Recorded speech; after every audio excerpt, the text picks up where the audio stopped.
The wind howled over the Badlands like something banished from heaven, lashing grit across the high plains in waves that scraped the skin raw. Clay Harlow kept his head down, one hand on the brim of his battered hat, the other guiding his mare through the dried-out gulch that sliced his land into uneven, useless parcels. This had once been Shawnee grazing land, now it was nothing but wind and regret. He'd carved a home into it anyway. Home. A word that still tasted foreign.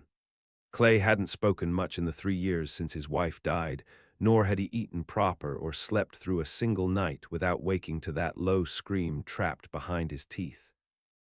The drought had stolen the corn, the blight took the cattle, the bank took the rest.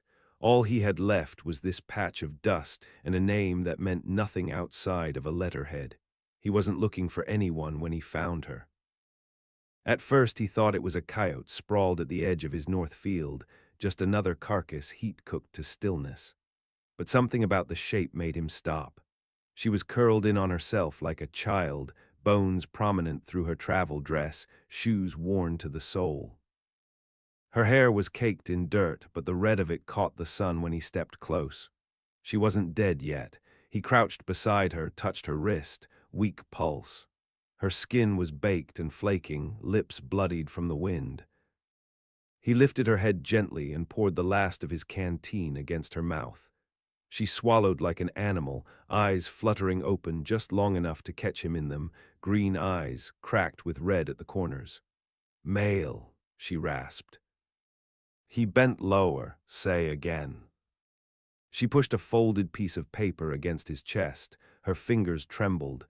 It was a letter, a name on it, Clay Harlow. It had been addressed in a shaky script, postmarked from Boston. He opened it with slow, grim hands. To Mr. Harlow. She was a mail-order bride, sent west with nothing but a promise and a photograph that must have lied. Clay read the letter twice, then looked at her again. "You're too late," he said, but not to her, to whoever thought this kind of thing still worked out here. Still, he lifted her into his arms and took her home.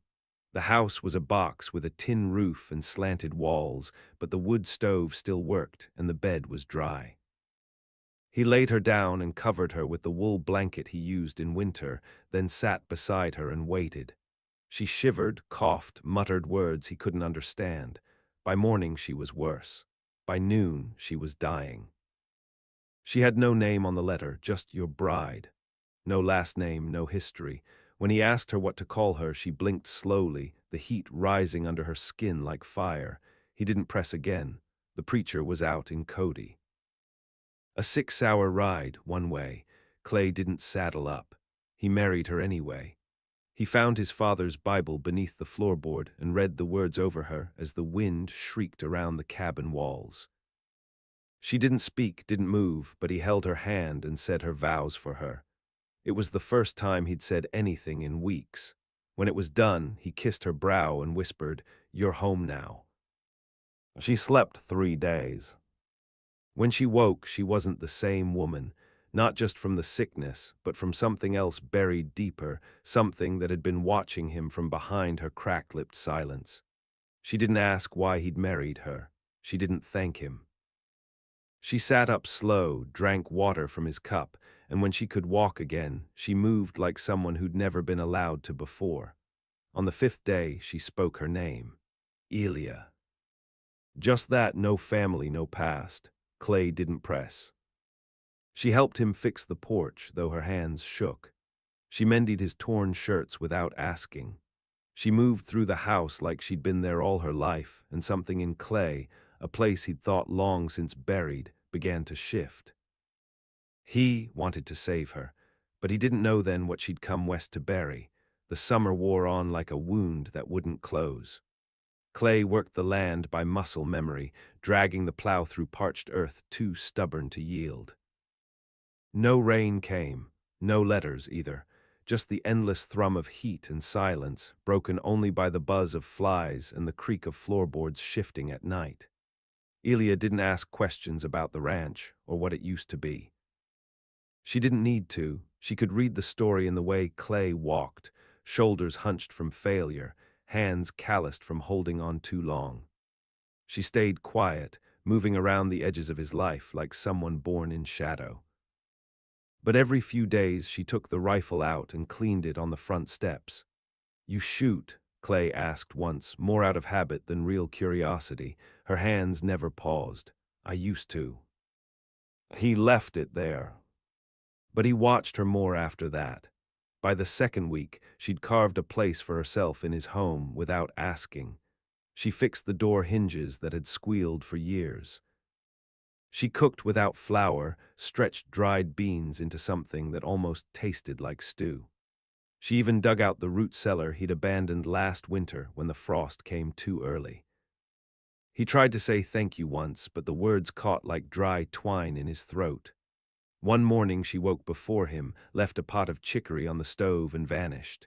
No note, no sound.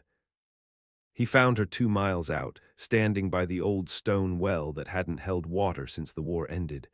Her boots were caked in red clay, her eyes fixed on something far beyond the hills. "You lose something out here?" he asked. "No," she said, her voice distant. "Found it." She wouldn't say more, but he caught the edge of something sharp in her tone, like steel glinting beneath fabric. That night, she sat on the porch and sewed something into the lining of her dress. He didn't ask what. Weeks passed. He began to dream again. Fragments of his old life. His first wife's laugh echoing down the hallway, the feel of warm bread in the kitchen before dawn. A girl's voice saying Papa, though he'd never had a daughter. He'd wake with the taste of ash in his mouth, and Elia would be already up, watching the sky like it owed her a debt. Then came the boy. It was just past dusk. Clay heard the hooves before he saw the dust, rising like smoke over the far ridge. A single rider, small and hunched. He stepped onto the porch with the shotgun leveled low, but not drawn. Elia stood beside him, her posture shifting. Not tense, ready, the horse was lame. The boy, no older than 12, slid from the saddle and staggered forward, sunburned and shaking. He wore Eastern clothes too fine for travel, the sleeves torn at the seams. "Elia," he croaked, then dropped to his knees. She didn't move. "Who is he?" Clay asked. She stepped down and knelt beside the boy. He clung to her like a child waking from nightmare. "My brother," she said. Clay stared, cold creeping up his spine. "You said you came alone." "I did." The boy's name was Sam. He'd been sent west 2 months behind her with a different escort. He had a different letter and a different name on his documents. Elia had told him where to meet her. "If anything happens, find the canyon with the crooked tree." But the man she'd traveled with hadn't made it that far. Sam wouldn't say how or why, just that he'd run, that they'd been hunting him. Clay listened in silence. Elia's hand never left the boy's back. When the story ended, Clay nodded once and walked into the barn. When he came back, he handed Sam a blanket and a hunting knife. "You sleep inside. That door stays locked when it's dark." The boy nodded. They didn't speak of it again, but the rhythm of the house changed. Elia kept the rifle closer now. Sam slept with one eye open. Clay found fresh boot prints near the outer fence and covered them with brush. He began carrying his revolver again, even when he was just out tending the fence posts. The land was dry, but not dead. Something was coming, and all three of them could feel it in their bones. Something Elia had dragged with her across 2,000 miles and a lifetime of silence. Clay had married a dying woman, but what he got was something else entirely. They came on a Thursday, not riders in daylight like Clay expected, but 2 men on foot, ghost quiet in the half-dark before dawn. Clay saw the first shape near the tool shed, a shadow where none should have been. The second tried the front door. He didn't knock. Clay had the shotgun in hand before the floorboards stopped creaking. Elia was already by the back window, her rifle raised. She didn't flinch when the glass shattered beside her head. The first shot came from outside, a warning or maybe not. Sam was under the bed, knife gripped in white knuckles. Clay motioned once, "Don't move," and stepped out onto the porch. He fired before he saw the man's face. The buckshot tore through the shoulder, spun the figure sideways into the dirt. He didn't cry out, just grunted, rolled, and tried to crawl behind the woodpile. Clay put another round into the air just above his head. "You try that door again," Clay shouted, voice like gravel and storm, "and you won't get up next time." The second man ran. Elia tracked him through the scope and lowered her gun. "Why didn't you take the shot?" Clay asked. "He's not the one I'm looking for." That was the first time she admitted she was looking for someone. They tied the wounded man to the kitchen table leg. He bled onto the floor in slow trickles, eyes half closed but not unconscious. Sam hovered in the corner with a jug of water and a coil of rope, silent and pale. Clay cleaned the wound roughly. "You'll live." The man didn't answer, didn't ask to be spared. He just watched Elia. She stood over him, arms crossed. "Where is he?" No name, no need. The man's lip curled. "Dead maybe, gone more likely. He don't leave tracks when he don't want to." "He sent you." "He spat blood. He owns us." Elia knelt, reached for something inside her bodice. A piece of folded canvas. She unwrapped it with care, a flat rectangle of ivory, fine carved with a symbol Clay didn't recognize. She held it up to the man's face. "Does he still wear this?" The man's eyes flickered. "I'll take that as a yes," she said, and drove a knife into his thigh. Clay didn't stop her. Later, when the sun was high and the stink of sweat had settled deep into the walls, the man broke, not with screams but a slow, crumbling confession. "Elia Durant," he whispered. "He's still looking. He never stops." She didn't react, just stood, washed the blood from her hands in a tin basin, and said nothing else. They let the man go at sunset, stripped of his boots and guns. Sent him crawling back east across the cracked earth. Sam asked why they didn't kill him. Elia answered without turning, "He's not the one that matters." Clay watched the horizon long after the man was gone. His land had always been empty. Now it was a stage. That night he sat outside with the revolver across his lap and a cup of cold coffee in hand. Elia joined him after the boy slept. She sat close but didn't touch him. She smelled of wood smoke and vinegar, blood and dust. "You gonna tell me now?" he asked. She didn't pretend not to know what he meant. "When I was 14, she began, "he came through our town with a wagon and a preacher's coat. Said he was doing the Lord's work, bought land, bought silence. My father gave him both. Then he started taking girls." Clay didn't speak. "I was the fourth. Sam was too young then. Our mother begged him to run when the fire came. She died screaming." Her voice was quiet, even, like she'd recited this story in her head 1,000 times but never aloud. "I escaped," she said, 3 years later, left others behind. I've been tracking him ever since." Clay didn't ask what she meant by escaped. He didn't want to know. Some stories lived better in silence. "Why marry me?" he asked after a long stretch of wind and creaking boards. "You were a name on a list, a place I could vanish into." "And now?" She turned to look at him. Her eyes weren't soft, they never had been. "Now I've got a place to fight from." The next morning, Clay rode into town for supplies and came back with 3 boxes of shells and a coil of barbed wire.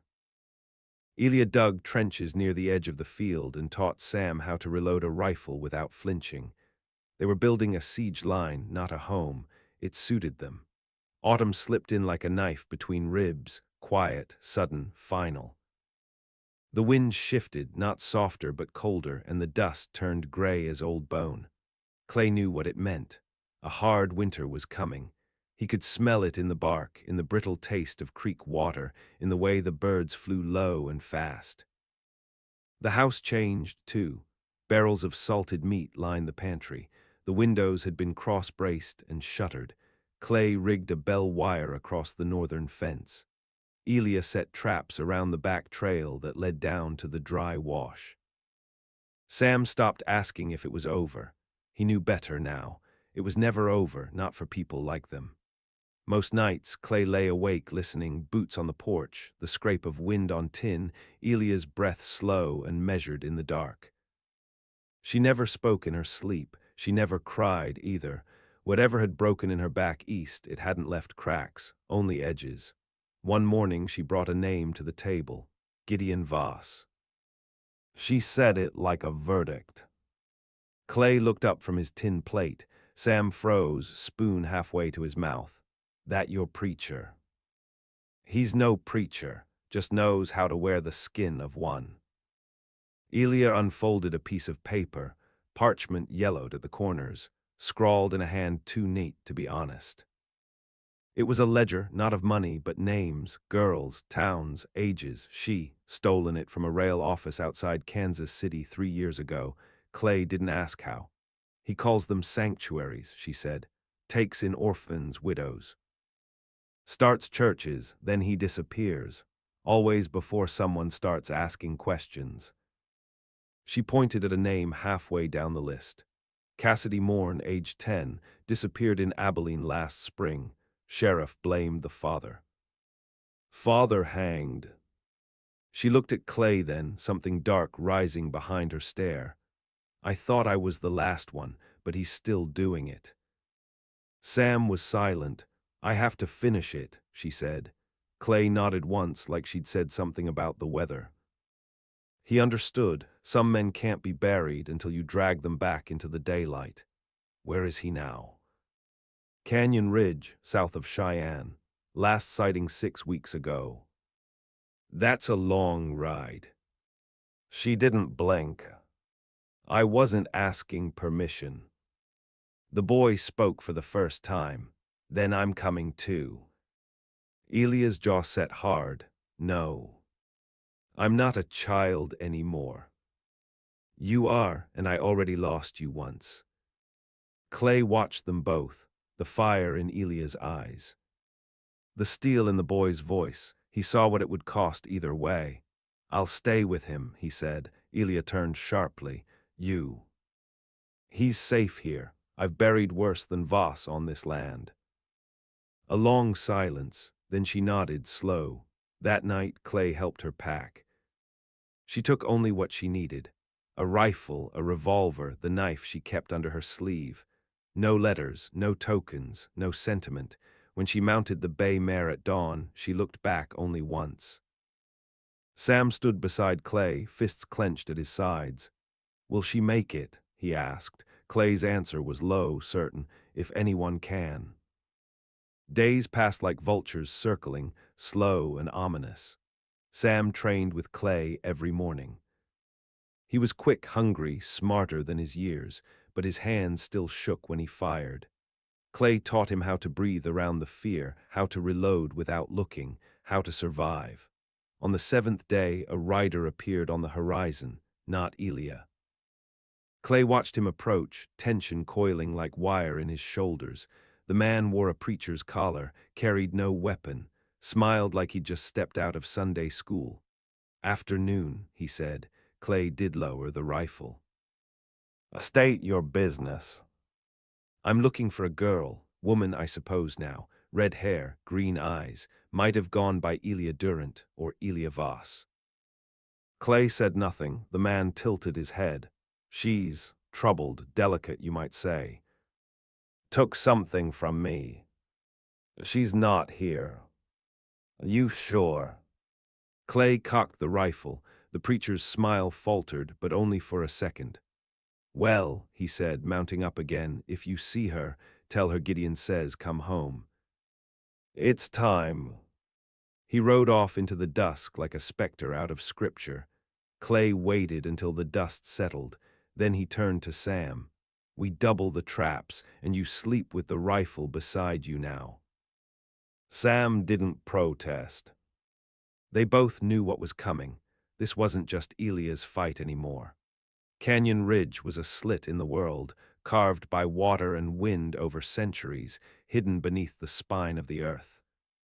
A church stood at its mouth, whitewashed, humble, silent, too silent. No bells rang, no voices sang, just vultures circling overhead, black against the red cliffs. Elia came at dawn, cloaked and alone. She rode past the empty rail station, past the dust-choked graveyard with stones so knew the names hadn't weathered. She dismounted before the chapel steps and tied the mare without ceremony. A boy stood at the door, maybe 9, barefoot, eyes wide with that dull shine you only see in the half-broken. Elia crouched. "You seen a man named Voss?" she asked. The boy didn't speak. He pointed behind her. She turned slowly. Gideon Voss stood in the doorway of the chapel, his hands folded like prayer, his hair silver in the sun. "Elia," he said, "daughter." Her hand twitched toward the revolver. He smiled, soft and sad. "You always had a streak of fire. That's why I chose you." She drew, the shot cracked through morning air and punched into the wood beside his head. He didn't flinch, just stepped aside and gestured toward the pews. "Come home," he said. "It's all still yours." Inside, the chapel was lined with faces. Girls, boys, women, all silent, watching.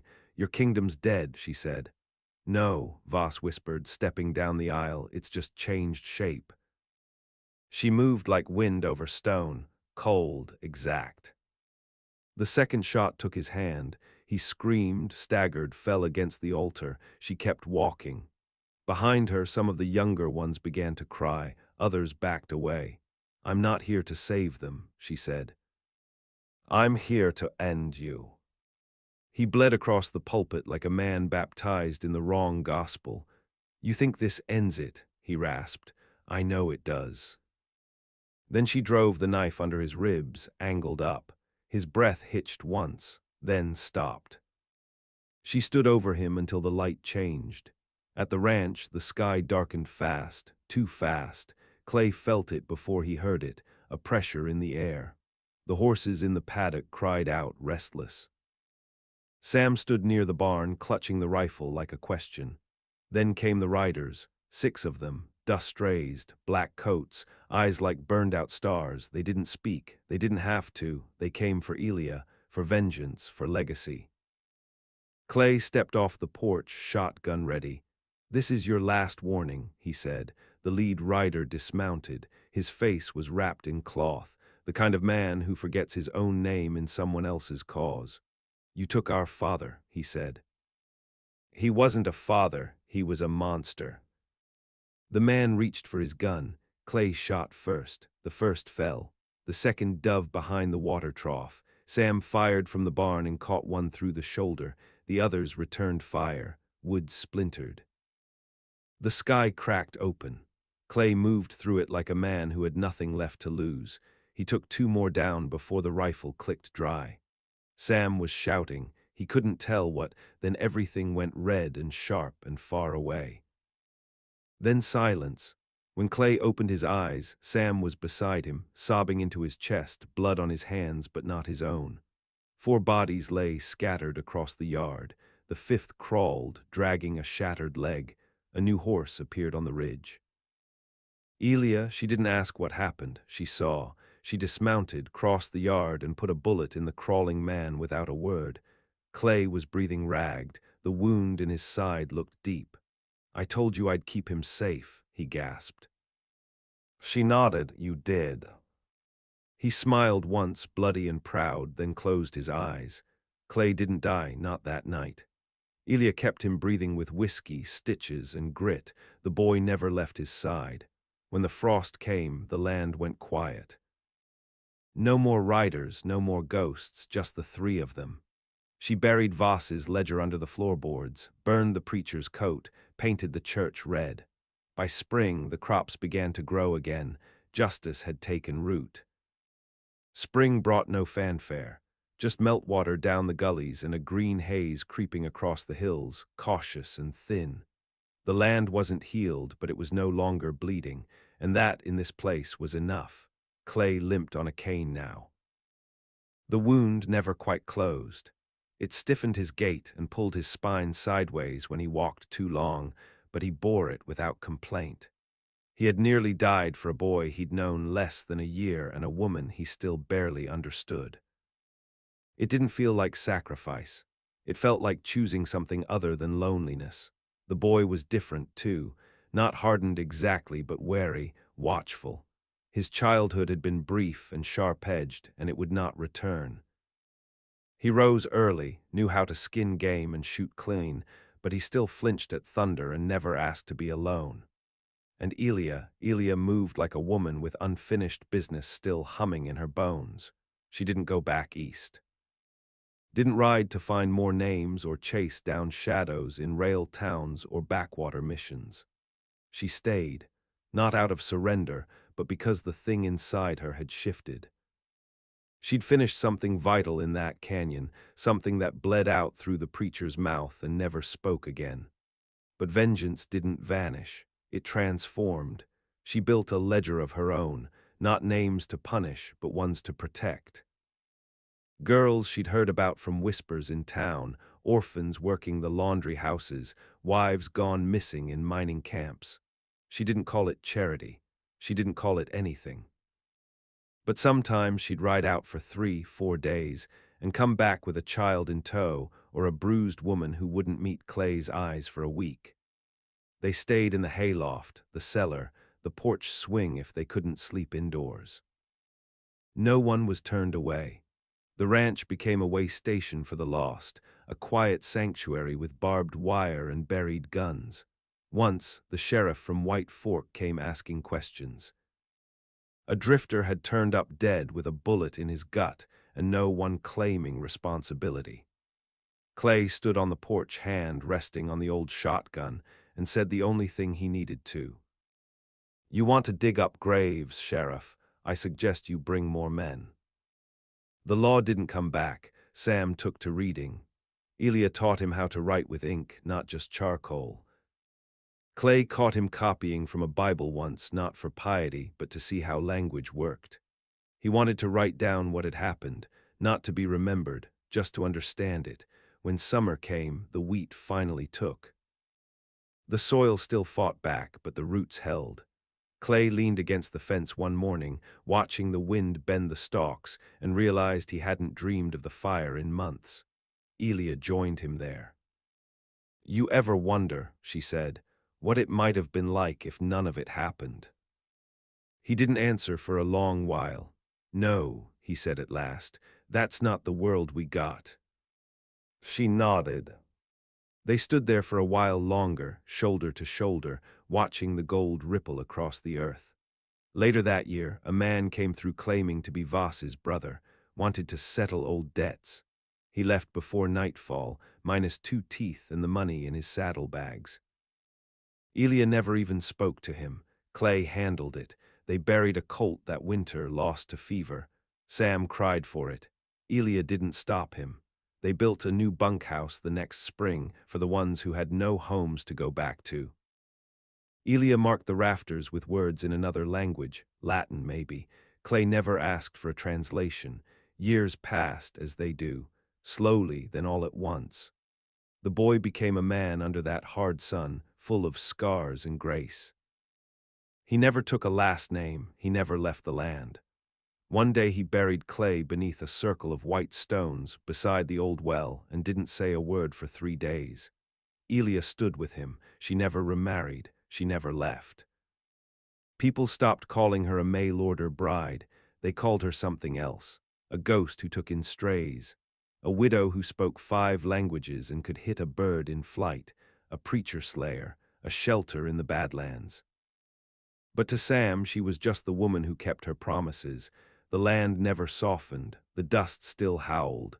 But something had changed. No one rode against the ranch again. Justice had come, dressed in silence, and it stayed.